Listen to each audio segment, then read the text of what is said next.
One name that is circulating on the trade market that we've even heard mentioned with the Buffalo Sabres, Patrik Laine on the trade market. Does it make any sense? How good an idea is this? How bad an idea is this? Your thoughts as well. All coming up. We'll talk Laine on the Locked On Sabres podcast.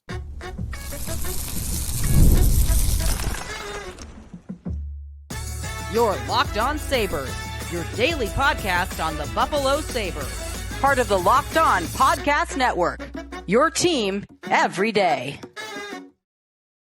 And thanks for making Locked On Sabres your first listen every day. We are free and available wherever you get your podcasts, including on our YouTube channel. Part of the Locked On Podcast Network, your team every day. Sneaky Joe DiBiase, middle of the offseason here on August 5th, which means that the best hockey coverage out there, best hockey conversations out there are often going to be who is available on the trade market. And there is a big name that is out there right now that the Sabres have even been mentioned in conversations about this guy. What about Patrik Laine for the Buffalo Sabres? We will get into that coming up on today's show. If you want to share your thoughts on Laine as an idea, or if you think there's another trade idea that is available out there right now that we have not talked about yet, be sure to check us out on Twitter at Locked On Sabres, or better yet, our Locked On Sabres text line is always available to you. And the way to join that, if you're not already a texter, join subtext.com/Locked On Sabres. By the way, I'm a big hockey international guy. Is anybody watching the Olympics recently and all jacked up, fired up for the Olympics in 2 years with Team USA finally having the talent level to go toe-to-toe with Canada offensively? I am super fired up. I cannot wait for 2 years' time. Tage Thompson, he's going to have a couple of big years if he wants to be that third or fourth line center for Team USA behind the likes of Matthews and Eichel and Jack Hughes. I mean, they're loaded. They might have to win a winger spot, honestly. So I'm really fired up to talk Olympics, but that's a ways off in the future, and we'll have a couple of international tournaments even before that. But today, we're going to spend most of today on Patrik Laine.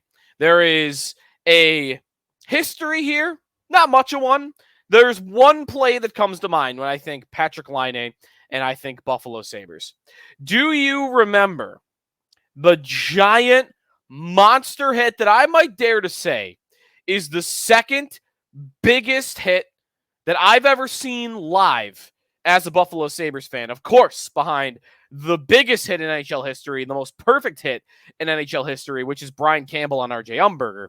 Second to that for the Sabres, though, anyone remember when Jake McCabe caught Patrik Laine coming over the middle 7 years ago? It was 7 years ago now. And dropped him, and Laine stick up in the air, falls back on the ice, out cold. One of the biggest clean hits that you could still see in today's NHL. And then there was a little bit of a skirmish afterwards. Again, that's like drought Sabres right in the middle, kind of forgettable moment. But one of the biggest hits I've ever seen was Laine on that ice down at KeyBank Center. He's available. By all accounts, he is available. Patrik Laine, who was a second overall pick of the Winnipeg Jets right here in Buffalo. Two moments, I guess, that I can remember Laine on the floor at KeyBank Center. One is getting dropped by Jake McCabe, and two is being drafted number 2 overall. And I remember that not being as sure a thing early on in that draft process. Once we got to the draft at Buffalo, it was known like, okay, he's the number 2 guy. There would have been a time earlier in that draft season where Jesse Puljujarvi would have been a thought to go number 2, but it ended up being Laine. And if you look back on that draft, he started hot. Goal scoring, he's still up there for that draft class, but he has been caught when it comes to points by, of course, not caught. Austin Matthews raced ahead, number 1 guy. Matthew Tkachuk, second most productive player from that draft that was here in Buffalo. Alex DeBrincat, number 3. That, though, was a round 2 pick. He ends up being a higher scorer player than Laine, and Clayton Keller, also all above Laine when it comes to points. And honestly, Jesper Bratt is probably going to pass him this year. He was a 6th-round pick, though, so very different situation there. So Laine, everything you thought about him when he was drafted is exactly what you got now. He is a hired gun. He is a sniper, he is a shooter, and he doesn't do a lot else for you. He is kind of reminds me of Victor Olofsson, and that is a comparison that I can't get out of my head. He's a better player than Victor Olofsson is. He's a better goal scorer. Victor Olofsson never scored 44 goals like Patrik Laine did. Laine, even on his down years, is still a 20-goal scorer. And that is a proven skill of his. But it's proven now through almost 500 games, he's a very one-dimensional player for you. So we'll get into the player itself, some of the advanced numbers, the fit too, how his style would fit for the Buffalo Sabres. But just on the surface here, Laine is coming from the NHLPA Player Assistance Program. And he, thankful to him, and mental health stuff, got through that and exited it, and now is looking to kind of reestablish himself in his NHL career after only playing 18 games last season. Scored 6 goals, by the way, in those 18 games for Columbus, which again would have been like a 20-plus goal pace. Nothing crazy, though. Last season, it's been a long time, by the way, 44 goals, as I mentioned. It's been 6 years since he did that. So what do I got? I got a player that just got through the NHLPA assistance program with a mental health problem, which is a situation that it's good to see the NHL, who's usually lagging behind on stuff like this, is actually has something for players like that. Hockey, you know how hockey is, though. Like, there was stuff said by Evgeny Kuznetsov recently, who's now in the KHL, who went through the same program.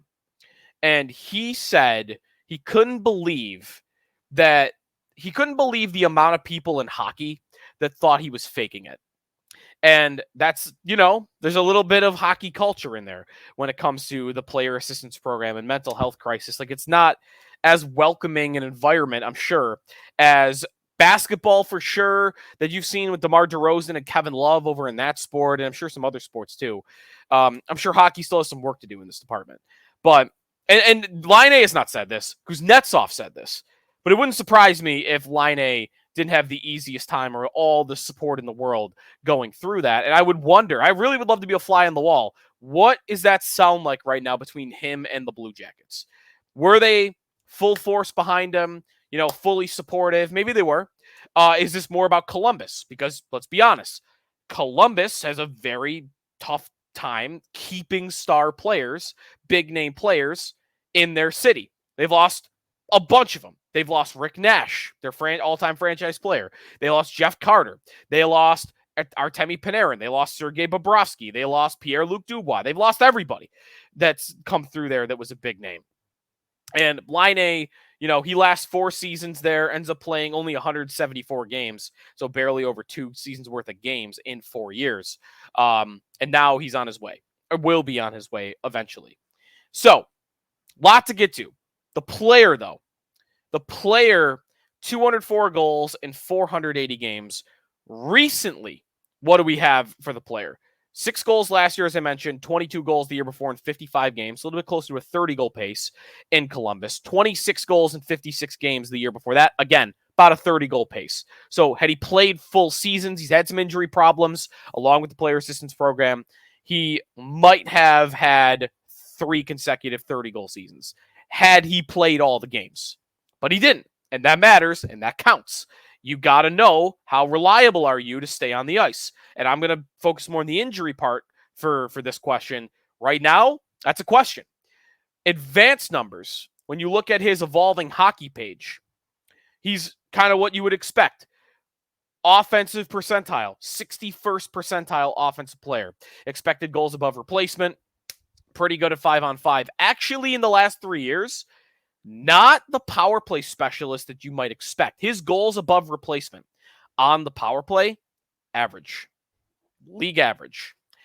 Defense, 28th percentile. Not a surprise. Hey, better than Jeff Skinner. Jeff Skinner was the 1st percentile. 28th percentile, a lot better than that. Still not good, though. Still not a good defensive player. Would not expect him to help any team in that department whatsoever. I mentioned the power play stuff, by the way. Last year, 1 goal of his 6 was a power play goal. 8 of the 22 the year before that, 5 of the 26 the year before that. Again, kind of a surprise because the one-timer is his trademark shot. And he's got that wicked wrister as well. Like, he's got a release that is to die for in the NHL. And when I compare him to Victor Olofsson, listen, there is one big difference between the two. Even if he doesn't play like a power forward, he's a lot bigger than Victor Olofsson. Victor Olofsson's 5'10", small frame. Laine 6'5". He's a big player. So I'm not a power forward, but is he going to be pushed off the puck as easily as a Victor Olofsson? No. Is he going to be a little better when it comes to puck control, when he's kind of skating through with speed? Yeah. He's going to do everything like Olofsson couldn't do, just a little bit better while still not being very good at it, if that makes sense. And I do think he has a better shot than Victor Olofsson does. But do we want an upgraded Victor Olofsson? Do we want another Skinner? Answer to that question could be yes, by the way. And does Lindy Ruff want that for the type of team they're going for? That answer doesn't have to be no, because they have not landed on a top 6 forward yet this offseason. We'll get to the fit, how he would fit in if they were to do this, by the way, where he would be placed in the lineup. And I'll read some of your thoughts coming back. I had a lot of texters chime in on whether or not they liked, or hated this idea. And I should mention, I should have done this at the top. I just skated right past it. The Canadiens and the Sabres are two other teams rumored to be interested in acquiring Laine. That was from a TSN article today. That was about the Minnesota Wild checking in on Laine and Bill Guerin maybe going after him. And at the last sentence of that article about the Wild going after Laine was the Canadiens and the Sabres are two other teams rumored to be interested in acquiring Laine. So that's all I've seen connecting the two, but we have something from a credible site. When we come back, the fit with the Sabres here on the Locked On Sabres podcast. We are presented here on the show by Indeed. Go to Indeed.com/lockedon. Check them out. Indeed, the #1 hiring platform with over 350 million global monthly visitors, according to Indeed data, and a matching engine that helps you find quality candidates fast. Ditch the busy work. Use Indeed for scheduling, screening, and messaging so you can connect with candidates faster. And Indeed doesn't just help you hire faster. 93% of employers agree Indeed delivers the highest quality matches compared to other job sites, according to a recent Indeed survey. Leveraging over 140 million qualifications and preferences every day, Indeed's matching engine is constantly learning from your preferences. The more you use Indeed, the better it gets. And listeners of this show will get a $75 sponsored job credit to get your jobs more visibility at Indeed.com/lockedon. Just go to Indeed.com/lockedon right now. Support our show by saying you heard about Indeed on this podcast. Indeed.com/lockedon. Terms and conditions apply. Need to hire? You need Indeed. Back here on the Locked On Sabres podcast, be sure to make your second listen today, after you're done with us, Locked On Bills with our buddy Joe Marino. As Bills training camp rolls along, they'll be back at St. John Fisher for an open practice on Wednesday, but they had one on Sunday. Over the weekend, Joe's got you fully covered on training camp battles and also what's coming up in the preseason game on Saturday against Chicago. Check out Locked On Sabres. Locked On Bills. Also, Locked On NHL, your national perspective on all things NHL. That is also available on YouTube or wherever you get your podcasts, wherever you might be listening to this one.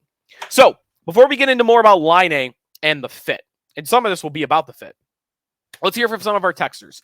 We go to joinsubtext.com/lockedonsabres. That's where you can sign up. And then everything from there on, you're just texting with us back and forth. So, today I put in the chat, all right, here's this rumor about Laine. What do you think? Is this a good idea? This is a terrible idea. I don't know that anybody loves this idea. I think it's usually good idea, hate this idea. But I would say more towards the negative end of things. So the first couple of texts that I get. First one I get, hate it, feels like Olofsson 2.0. I've kind of already, gone into that comparison. I don't hate the comparison. It's not that far off. Another one, I like this idea, but I also wonder if the Sabres could have just kept Jeff Skinner instead because these two players are so similar. They have similar roles. They're very different players in how they play, right? Laine is going to look for those one-timers. He's going to kind of stay, I guess they're actually not that different. It's just they do their job in different ways. Laine, it's about the release, and it's about the size, and it's about getting all that weight on his stick and then ripping a clapper. And Skinner, it's more about the angles and being in the right spot at the right time and rebounds. And, I guess they are kind of the same type of player. They just do it in different ways. So I don't mind that. It's a good question. I'm going to be asking that all offseason. I'm going to be asking all offseason, hey, what was the point about buying out Skinner? You said you didn't have a spot for him in the top 6. Well, you ended up having a spot in the top 6. And then if you replace him with a guy like a Patrik Laine, right, the natural follow-up is going to be, okay, do you replace Skinner with a different type of Skinner? That's a little weird. So I get it. I did mention, though, the difference defensively. Skinner was like the worst defensive player in hockey last year. And, Laine's in the bottom 30th percentile. But he's not the worst. He's, better than almost a third of the league defensively, which again is not like to say he's good at it. It's just he's better at it than Skinner is. Another one. I'm okay with it. Give me some top 6 help from give me some top 6 help from anywhere at this point. That's another good point here. The desperation level of the Sabres. They have had a month of offseason here. And maybe they've tried some other ideas like a Martin Necas, maybe a Patrik Laine, to fill that top 6 spot that they vacated with Skinner, and maybe they all failed.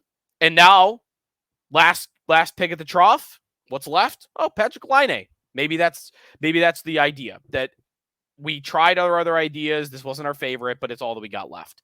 Another one. I would not be on board with Laine unless there was a clause in which CBJ could retain at least $3.7 million of the salary, and Jordan Greenway was part of the package. Okay. Biggest hang up here, he says. Salary and cap space. I believe the Sabres are tighter to the cap next year than what you believe. I still believe they have more cap space than we think, but okay. And he goes through kind of it. Laine has played over 52% of games over the last 3 years, so there's the injury-prone factor, and you're currently at 13 forward, so a Krebs or a Greenway going back would make sense. I think that does make sense. We'll get to the kind of what the trade value looks like, but I do believe sending someone from your bottom 6, Greenway does work, or Krebs, back for Laine and a flip there with a lower level pick along the way could be an idea. So I like that. He ends though with, I take Farabee over Laine. I think I would also agree with that. What else? Any other texts that I liked? We got a lot of them. I'd be okay with it. Buffalo's never going to be a place where people will jump to go to. Get him here. Hopefully he falls in love with it. Falls in love with the city. It's how they get most of their people. That's another thing. Like Laine doesn't have a lot of options. Maybe Montreal and Minnesota are options for him, but in that case, he might be in trouble.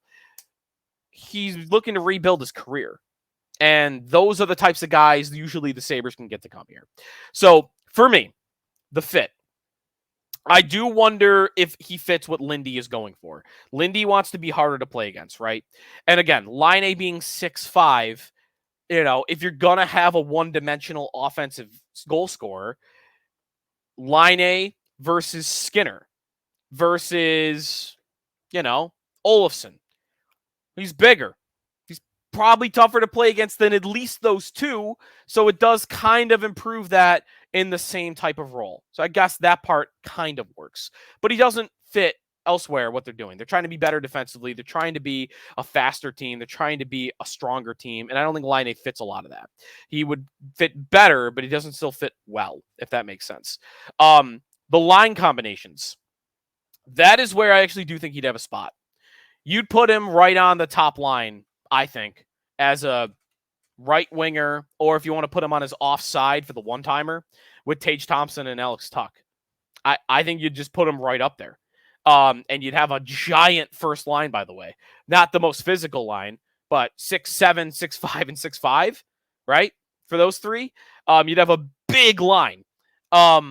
So I think there is a spot for him, and you would push other guys down.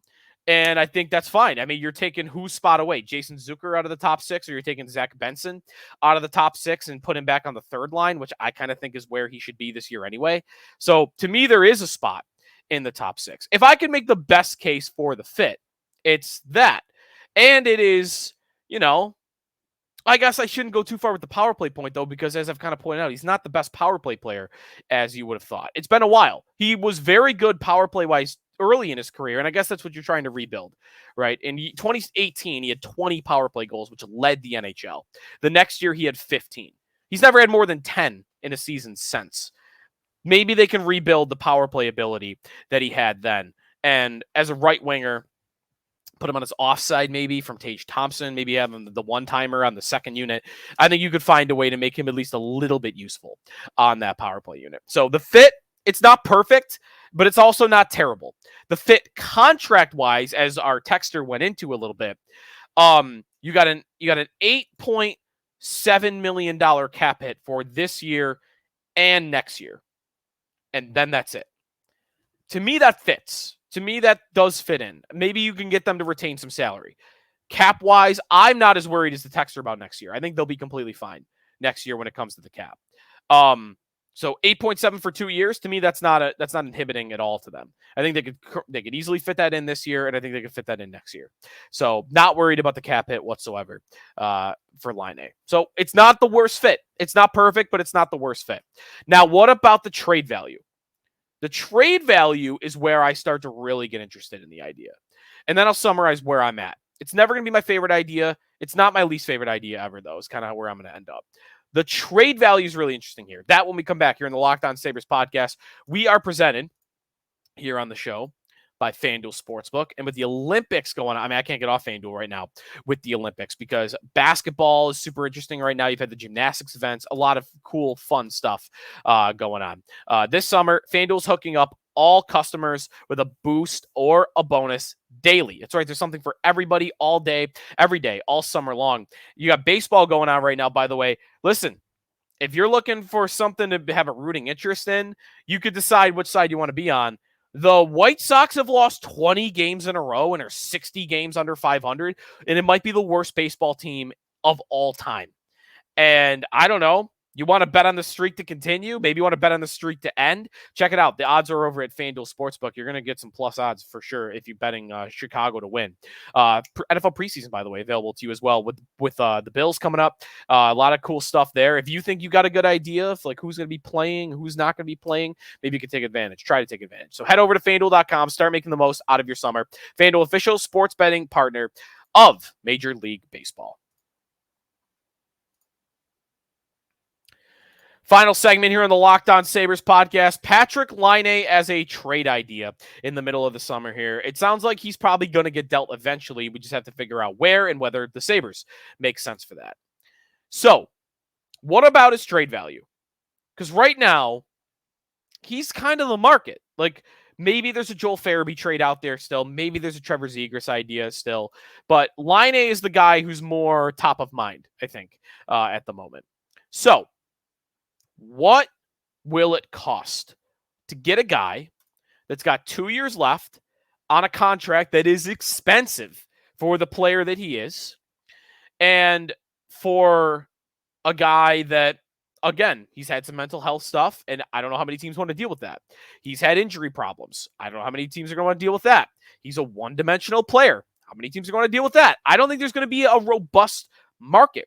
As of 2 days ago, there was a report that only one team had called Columbus about Laine. Since we've had this Minnesota rumor, we've had this Buffalo-Montreal rumor, so maybe it's a couple. But 3 days ago, it was, hey, only one team has called on him, and we just didn't know who the team was. And that could have been Buffalo, by the way. We don't know who it was. It could have been the Sabres. It could have been the Canadiens. Who was that one team? Don't know. The trade value cannot be high. There's no way it's high. Expensive contract, one-dimensional goal scorer who can't stay on the ice the last 3 years. Those guys don't cost much. So, and Columbus knows they have to trade him. New GM probably wants to just like, let me get this player out of here and get whatever I can for him. And let me start fresh. To me, if I'm looking at the Sabres, I like the path that our one texter was taking. Trade someone off your roster because you already have 13 forwards that are all vying for 12 spots in opening night. So, I do think, despite what I've said about Peyton Krebs in the last couple of weeks, that a good idea right now, he's still an RFA, by the way. He's the one guy that they don't have a contract for yet. He's a guy to trade for sure right now. I would try to trade them Greenway. Greenway would be the one. The more I look at it, the more I think Greenway, they're trying to be a faster team, And that is not Jordan Greenway at all. And I could see him being a Granato guy, right? The Granato would have asked for a guy like that because they were trying to be harder to play against, and Granato had coached him before and probably thought I'll get more offensively out of this guy, like I have with all my other players. And it just hasn't really clicked. And again, he's not my cup of tea. For when you're a bottom six physical player, you got to be an energy guy. And I don't get energy vibes from Greenway. He throws his body around, but he's not an energizer bunny, which I think is a lot of what they've added around him in the bottom six. And he also costs $3 million. So that might be your equivalent of a salary retention. So to me, Greenway and like a second, I don't think it's going to cost you more than that. I don't think it should cost you more than that. Second round pick, third round pick, B minus C level prospect. I don't think you got to trade them. You know, I could be wrong. I didn't think Ryan McLeod was going to cost the Sabres Matthew Savoy. I don't think you should have to give up a Yuri Kulik for Patrik Laine at all. I don't think you should have to give up Konsta Helenius, Noah Ostlund. Even maybe I get you to Isak Rosen, because that's 3 years of development, and I still am not projecting him to make the NHL this year. That's a first-round pick prospect that it's starting to kind of wane his NHL probability. Guy like that, okay, maybe I get there. I'm even hesitant to say that, though. I'm starting to think, like, you know, who's like a real low-level, B-level prospect for them. Like, I don't know. Can they offer up some third Steven Sardinian, Matteo Constantini, like one Prokhor Poltapov, like one of these second, third round picks from a couple years ago that we haven't heard a lot about. That might be a more realistic trade idea. You package that with a Greenway, or I think Peyton Krebs straight up isn't that bad. Am I crazy? Like, Krebs is cost effective. He's young. You still have some unexplored potential there. And Columbus would put him right. Columbus needs centermen, by the way. Columbus, the one thing they're lacking most is centers. So do they think, hey, let's put a guy that's been buried on the fourth line for 4 years up in our top six? You know, the only guys that are going to really outrank him at center are Sean Monahan and, I mean, if Boone Jenner, but they might trade Boone Jenner. Past that, like, I think he could be the second line center in Columbus. If not that, at least third. Cole Sillinger is the other one I'm thinking of, so he'd probably be more third. But they'll move him one spot higher, unless they want to put Sillinger on the wing and put Krebs at center. So, to me, you throw Krebs their way, explore some unseen potential, more cost-effective player, and they get out of a bad contract. And the Sabres have get rid of a guy that they didn't really have a spot for another guy that they probably put on their top line right at the start of the season, or if not that, at least the second line. I think Krebs for Laine straight up isn't actually that bad. So maybe that's an idea too. Trade value, though, to me, not that high. Where I end up on this in totality, to summarize, after looking at all the elements, the value, the contract, the advanced numbers, the goal totals, the injury stuff, the NHLPA assistance program, when you add it all up, it's a better idea than I thought. I thought it was an idea I was going to hate, and I don't like it. If Columbus is trying to start a bidding war at all, I'm out, man. Like, I give them one phone call and I say, like, hey, are you trying to get out of this guy? Are you trying to just get a B-level prospect? Yeah. Like, is your motivation just to move on from the player? Then I'll work with you. I'll help you get rid of this bad contract and see if I can get anything out of him. If you're at all trying to push me for one of my top prospects, or trying to push me for a first-round pick, or trying to push me for something else for my blue line, or Devin Levi, for God's sake, I don't know what they'd be asking for. You even mention an idea like that, I'm hanging up the phone and I'm out. So for me, I'm kind of in the middle. It's not a terrible idea. I'd explore it, but if I gotta try at all to make the deal happen, if I'm Kevin Adams, I'm not doing it. I don't want it that bad. It's not that good an idea. So that's where I'm at on Patrik Laine. Let me know what you think at Locked On Sabres or on our text line on your takes, and we'll read some of those coming up on our next show. So that's going to do it for us today here on the Locked On Sabres podcast. We'll see if we get any more trade rumors, and we'll start going through player by player what their outlook is for the upcoming season and where we're at with certain players for the future, especially the most important ones, and the guys that are in flux. We still don't have a Peyton Krebs contract, so that's really the next thing that we're waiting on. And I guess maybe we never get one. Maybe they trade him before they have to figure out what the two sides would agree to. So that's what we'll do on our next show. So stay tuned for that here on the Locked On Sabres podcast. We'll have some fun, too. I want to do our all-time Sabres draft again. I have fun with that every year that we do it, and maybe we'll make it like a rotating series, different guests every year to bring in. That's an idea I've been fiddling with. So, yeah, all-time Sabre draft is on the horizon as well, but I'm still, ironing out the details on that. So a lot of fun coming up this month here on the Locked On Sabres podcast, and then we'll get to training camp when we get to September. Thanks for making us your first listen every day, part of the Locked On Podcast Network, your team every day.